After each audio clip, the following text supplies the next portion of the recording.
Milwaukee at an undisclosed location. Sean Spicer, Tim Hogan, along with me. Thank you for coming back to the morning meeting, whether you're watching on Zoom or on YouTube. We're glad to have you here. Day 2 of the convention. President Trump has no public event schedule. It's scheduled in his hotel room. The campaign and the RNC have not said this, but I'd anticipate that he'll show up in the hall tonight somehow, somewhere. And the convention itself is going to focus on the themes of security. So a lot on immigration, a lot on crime. Nikki Haley is expected to speak, maybe the last speaker.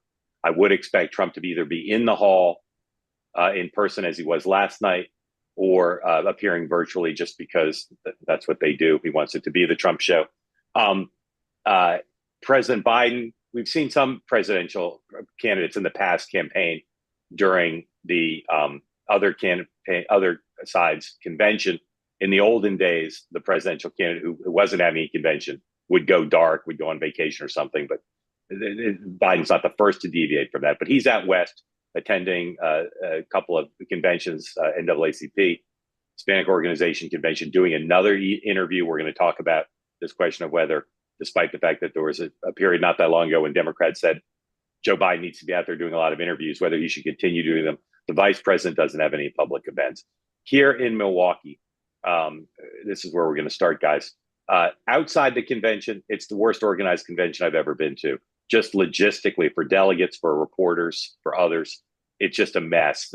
There's just, the security perimeter is massive. The exits and entrances aren't clearly marked. It's creating a lot of unhappiness. Inside the hall, though, night one was, to my mind, very technically proficient in terms of the music, in terms of the pacing, in terms of the speeches and their length, in terms of the video screens, in terms of obviously the orchestration of President Trump's appearance. Very strong. And that matters because reporters are theater critics at events like this.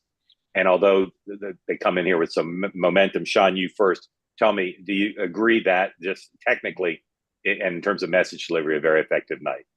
I'll go back to my Dancing with the Stars days. I'm going to give it a 9.5 mark. It was excellent. I thought the speakers were phenomenal. The stagecraft was phenomenal. To your point, the music, the light. I mean, it's a show at the end of the day. We all recognize that. And it was pitch perfect. I was actually really concerned post-COVID how conventions would go on and up the game. They hit it out of the park this time. And Sean, good point. Not only they hit it out of the park, but it was extremely traditional. Except for the band on the stage full time, which I don't remember anybody doing. Maybe they have. Real quick though, I think that your one last point that I think needs to get underscored. Trump being in the there took the media, and instead of maybe overlooking a lot of what was happening, it made them focus. He got that. He understands him being in the hall is a media draw. Had he not been there, had JD not been there, this would have maybe not gotten the attention that it did. He gets so much credit for thinking about things like that. I totally agree. Oh, Tim, nice. Okay. Hats do you off. want to replace mine? Or hats off, or do you have some sniping? Me? Go ahead, but somebody needs to meet there. Go ahead, Tim.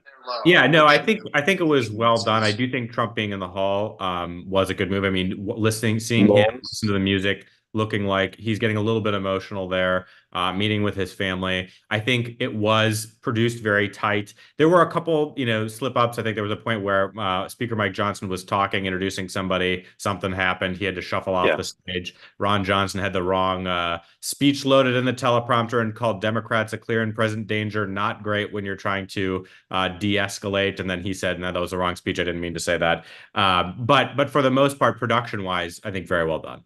Yeah, I've never seen that look on Trump's face, emotional in a way I've never seen him. Everyone I know who's talked to him and some of the public interviews, he's just in a different space now in terms of how he's thinking about everything, or at least lots of things. Let's talk about Vance real quick. Tim, you first.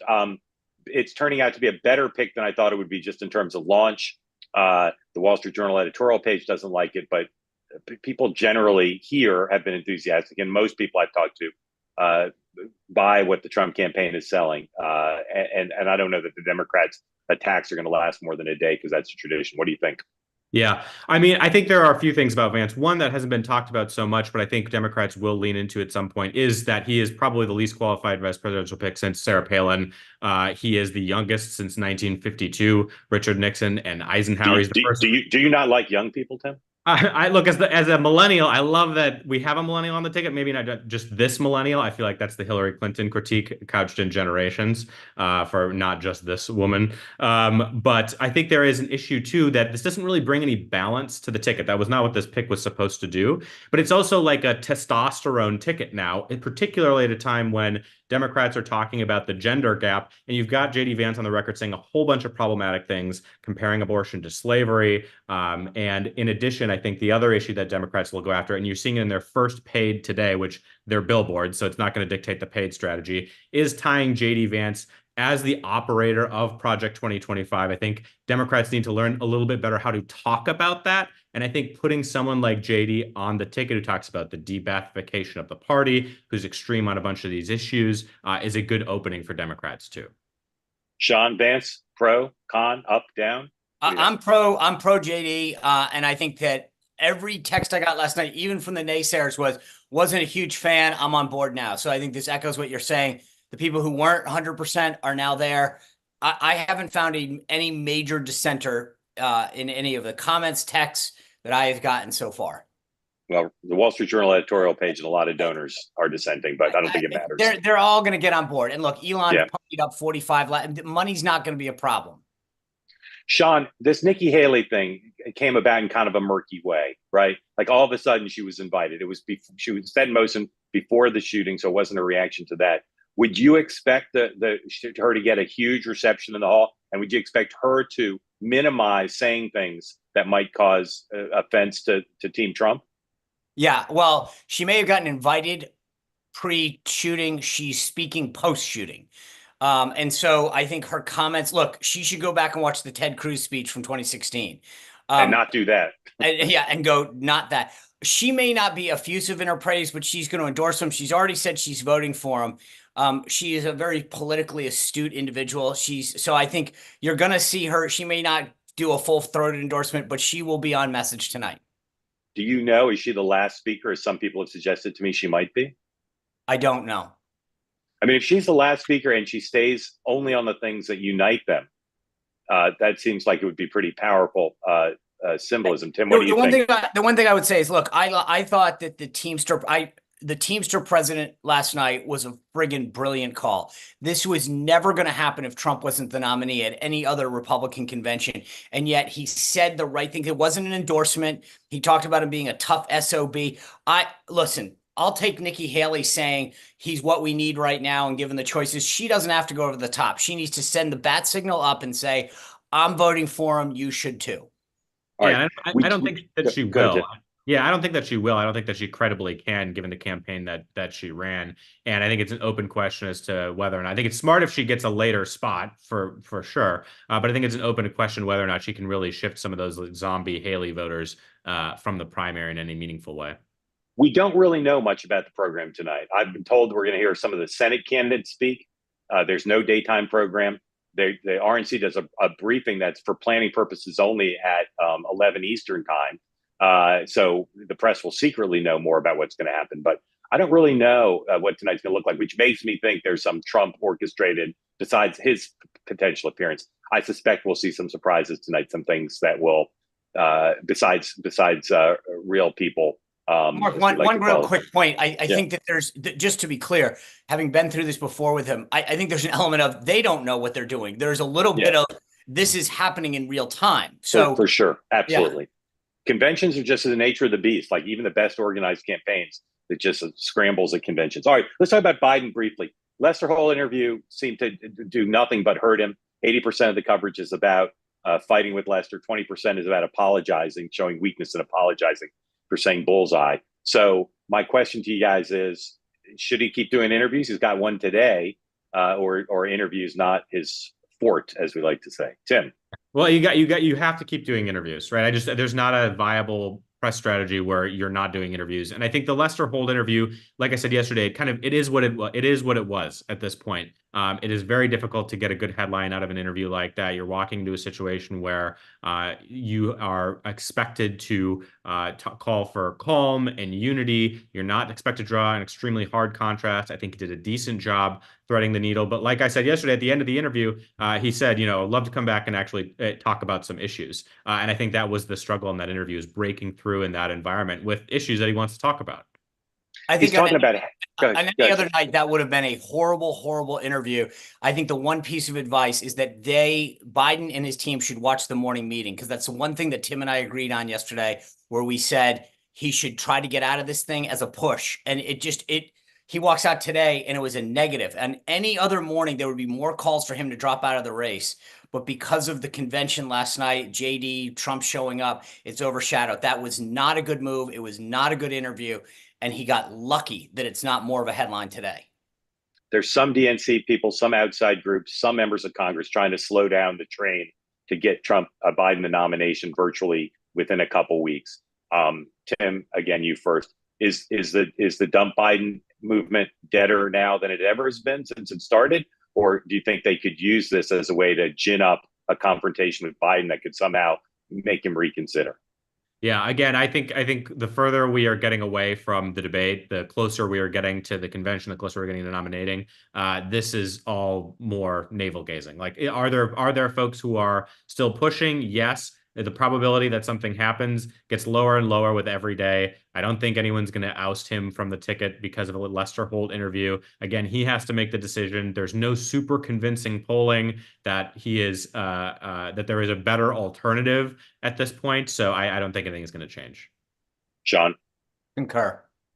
Okay. Your questions now. Let's go. James, you first. Unmute. Again, if you want to get in, please raise your hand, and we'd love to get to as many as we can here. So, James, please unmute and go ahead. Oh, there we go. Thank you, Mark. Yeah, in picking J.D. Vance, I think this is a bit of a missed opportunity by Trump. He's not well known. He's very young. So in those respects, as been pointed out, he's not unlike Sarah Palin and Dan Quayle, two other questionable VP picks from the past. He's also a senator, and I would prefer, as I believe America does, a governor, which is a chief executive position. But about the age thing, I can see the calculation. If Biden is too old to be president, then surely J.D. Vance is not too young. Yeah. James, are you a Trump guy, a Biden guy? I'm a Trump guy. 2016, reluctant in 2020, turned off by his some of his intemperate remarks and thin-skinned ways. But now I can't wait to vote for him in this election, given what Democrats have tried to do to him with respect to the prosecutions. Are you turned off by Vance, or you just think other people will be? I am a little bit, and I think other people may as well. He said some dumb things as well. Now, I'm sure when I was 31 years old, I said a lot of dumb things that I wouldn't say at 51 or 61. But I think these are going to be used against him now. But I think in the end, Trump saw in Vance himself a little bit, in that he's very tough and resilient, having overcome evidently a pretty rough childhood. And his mother's substance abuse issues may have resonated with Trump, in that his brother was also an alcoholic. Yeah. James, super interesting. You want to ask a question, or you want us to move on? I'm good. Thank you. Okay, James, thank you. Tim, Sean, you guys want to comment on that? I think one thing to underscore there is, yeah, he has a short history, but a history of being an inflammatory pontificator, which means there's a lot of material, particularly from that Senate race. But does anybody care about material about a vice president candidate after the first 48 hours? I've never seen that sustained. Right. I mean, I think for the purposes, again, of putting a face on Project 2025 and on the abortion issue, I think it supercharges it. I think, listen, Project 2025 is an inside baseball game. Yes, the people on this call know it. Yes, political insiders know it. But walk down the street in any town in America and say Project 2025, and they're going to look at you nuts. Correct. The thing is, I would just say this. If I were J.D. Vance, and any time you brought up the criticism, first of all, he's answered it pitch perfect before. The second is, I would say, well, Kamala Harris accused Joe Biden of being a racist, and they got over it. I think that this happens. And I think, to Mark's point, for 48 hours, it'll be fodder, and then we'll move on, and no one cares anyway. I got to stop you guys to talk about Project 2025, because I agree with what Sean said, and Tim, you seem to agree. I can't imagine this catching on. I cannot imagine. Maybe I'm wrong, but they're spending an enormous amount of time on it. Because they got nothing else. That's the problem. And I don't mean like this is it. But just why not talk about Social Security, Medicare, and tax cuts for the wealthy over this? Right. I think Project 2025 theoretically would be something that is an umbrella that organizes a bunch of extreme policies, but you talk about it and people, their eyes glaze over. Talking about it as like a takeover of the government with conservative policies like no-fault divorce, extreme abortion. I mean, that's how we should be talking about it. It's just not working as a catch-all phrase. I don't get it. Might as well say Area 51. I mean, this is like no one knows what the hell you're talking about. Megan McCain, veteran convention watcher, please join us. Hi, I'm sorry I'm not on a video. I'm getting my kids ready. I just wanted to say one quick thing about JD. So about a year ago or 6 months ago when he was running or before that, he said some incredibly incendiary things about single women in the Republican Party and that they are like childless cat women. And like, I have a bunch of friends in my life who are single women who were very offended about that, who are also Republicans. And I think that in particular, given that the Republican Party already has this like issue with younger women, I actually think that is going to be the biggest thing to overcome, or a big thing. And I think those comments are going to haunt him, because I have been to multiple places where single women came up to me who are conservative, who said, if the party platform is you have to have 9 kids and be married, otherwise you can't be conservative, what is the future here? And I think that is going to be a problem, not to, rain on your parade, Sean, about JD, but like there are real issues. And that's not something that I don't know really how you just make that go away. That's not an attack on Donald Trump. That's an attack against single women in America. Yeah, Megan, I totally agree with you. And I've heard that from others. And I'm not minimizing what you're saying. Do you find him appealing otherwise in any way? I know you're not a huge Trump fan, but does the fact that he's younger or whatever, is there anything you find appealing about him? Megan, oh, you muted. Let me try to. Megan, can you unmute and answer that if you're still there? Sorry. So I really liked his book when it first came out, and I appreciate his story. Obviously I'm like a swamp creature, so he's not going to be my first choice. I was hoping for like Nikki Haley or a Youngkin or even a Marco Rubio. I have very serious questions about his stance on Ukraine and his foreign policy in general. It sounds cute to go to the Munich conference and say like, Ukraine is sucking money from America and America first and whatever. It also delves into, World War II territory where you sound like Lindbergh. So I have lots of questions. He's not the right candidate for me. Anecdotally, I have friends who have met him at political functions and said he is not charming at all. And I don't remember who told me this, but they went to a fundraiser with him where he was standing in the room and he had people come to him. He wasn't approaching other people. So I'll be curious to see how this all plays out.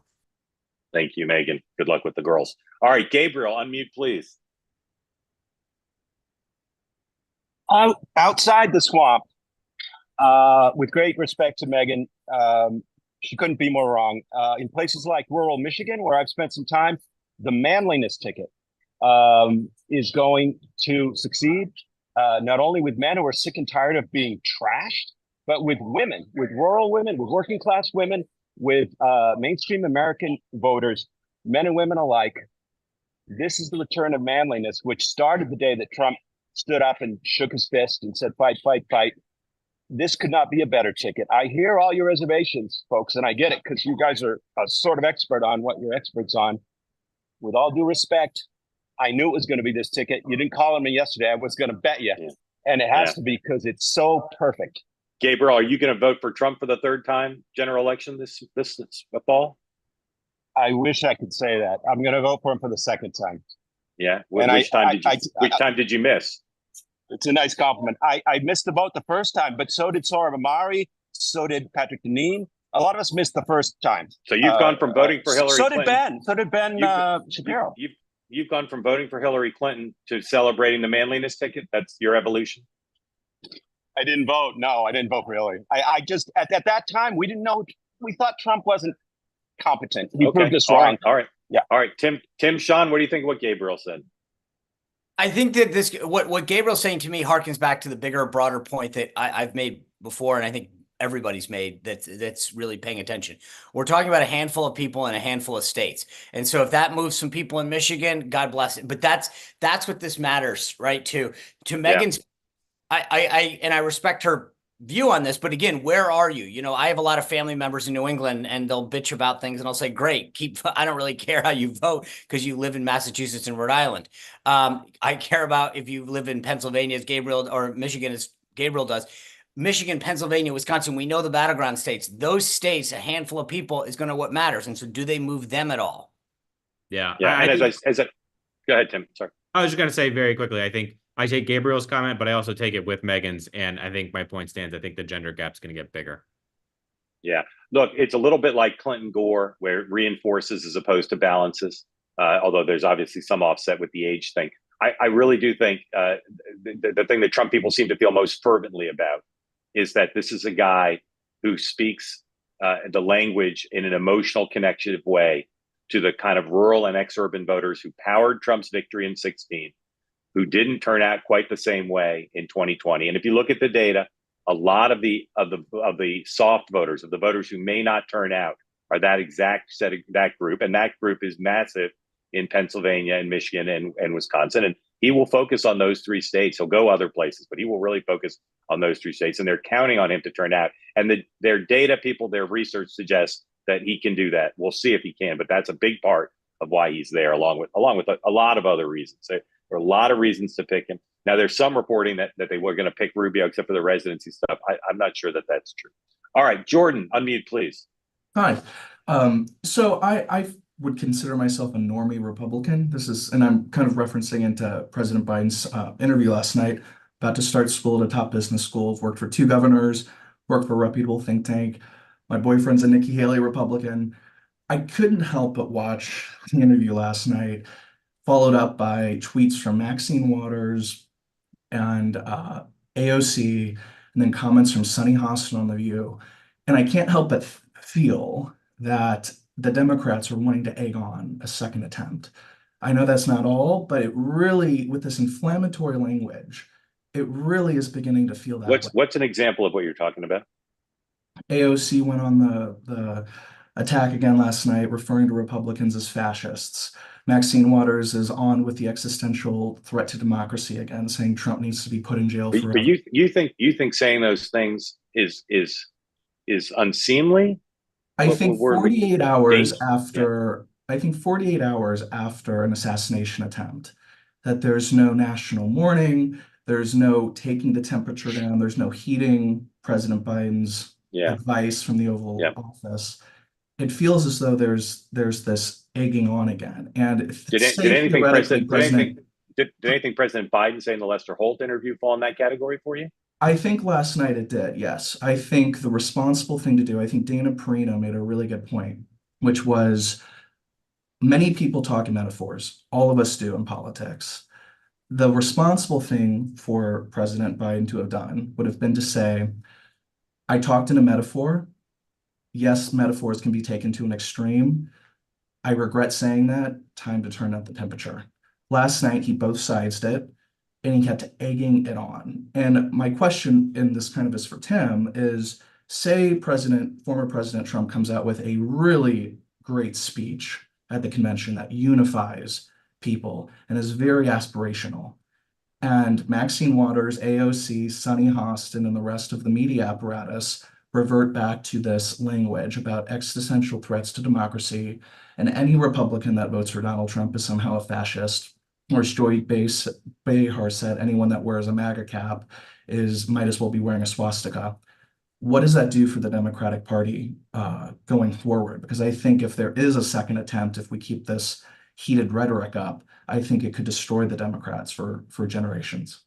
Yeah, I mean, I think there's like a lot to unpack there. I think one, in that interview, I mean, I read that interview as President Biden doing what he needed to do to continue the message that he delivered from the Oval Office, which was to say, turn down the temperature. I also think he made a pretty explicit apology for the bullseye comment, to which your point, I think is a metaphorical comment, right? And there's no extreme call to action based on that. I mean, like, look, should people be saying anyone who votes for Donald Trump, should be wearing a swastika? No, I mean, like, you shouldn't be talking about people or voters that way. But there is also, I think there is a question and a belief that, look, January 6th is something that happened. There are attacks on democracy that happened. And there is not a compelling reason to just cede ground and to say that is not at stake. That is not an issue. That's something that happened in the past. I think that's the messaging needle that has to be threaded. That is very difficult, to your point, particularly in this moment, particularly in the last 72 hours. Yep. Thank you, Tim. So lots of hands up. Some of you have already said you'd like this program to be an hour. It maybe someday it will be. For now, it's 30. Apologize to not getting to. We'll get to more of you tomorrow. Again, President Biden in Vegas. We'll see if what happens in Vegas stays in Vegas as he talks about housing policy. Very difficult for any politician, including a presidential candidate, to get coverage in Pacific time. It's just the biorhythms of the media make that tough. And of course, he's competing against the second night of the convention here in Milwaukee.